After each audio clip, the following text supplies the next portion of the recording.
Hello everyone, welcome to Shatabdi junior সরোবর।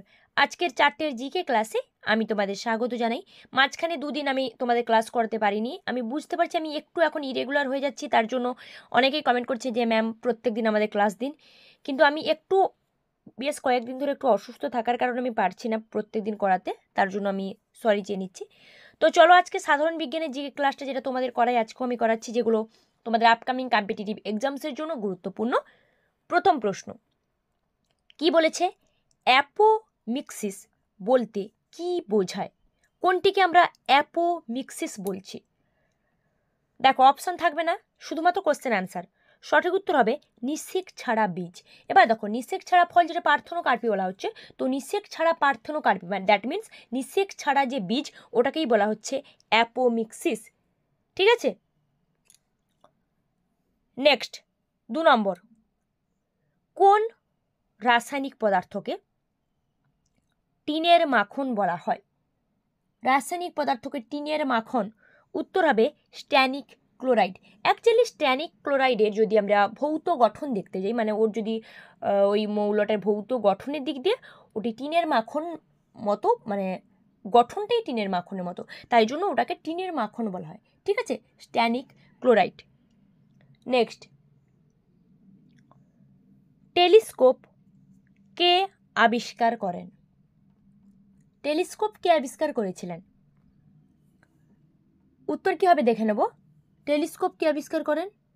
সঠিক উত্তর হবে জেমস হ্যারিসন। টেলিস্কোপ আবিষ্কার করেন জেমস হ্যারিসন। ঠিক আছে,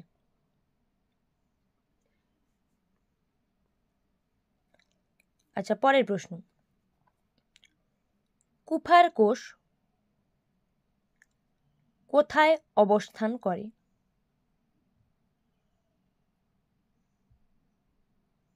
কুফার কোষ কোথায় অবস্থান করে? সঠিক উত্তর কি হবে?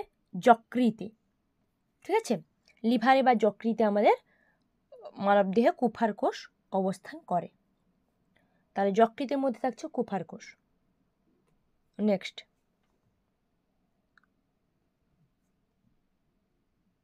কার্বোরান্ডাম হলো,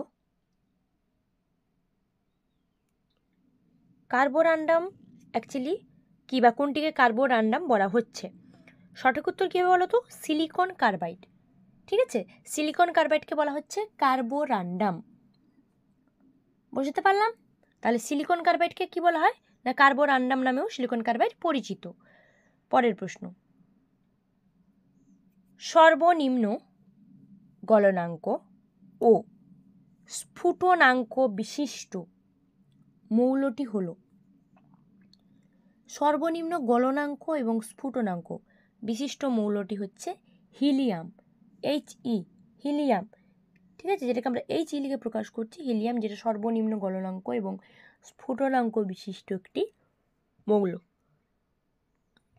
নেক্সট, দেশলাই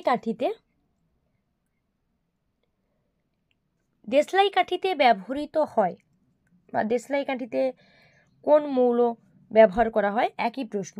ঠিক আছে, উত্তর হচ্ছে তোমার ফসফরাস। দেশলাই কাঠিতে ব্যবহৃত হয় হচ্ছে ফসফরাস। চলো পরের প্রশ্ন যাই। 8 নম্বর, রাস্তার ট্রাফিক সিগন্যালের হলুদ বাতিতে কোন গ্যাস ব্যবহার করা হয়? ট্রাফিক সিগন্যালে যে হলুদ বাতি থাকে, ওই হলুদ বাতিতে কোন গ্যাস ব্যবহৃত হয়? উত্তর হচ্ছে সোডিয়াম। সোডিয়াম ব্যবহার করা হয় রাস্তার ট্রাফিক সিগন্যালের হলুদ বাতিতে সোডিয়াম গ্যাস, মানে যেটাকে সোডিয়াম ব্যবহৃত হয় ওখানে। নেক্সট 9 নম্বর, একটি দুর্বল অ্যাসিড হলো, দুর্বল অ্যাসিড কোনটি? উত্তর হচ্ছে কার্বনিক অ্যাসিড। একটি দুর্বল অ্যাসিড হচ্ছে কার্বনিক অ্যাসিড।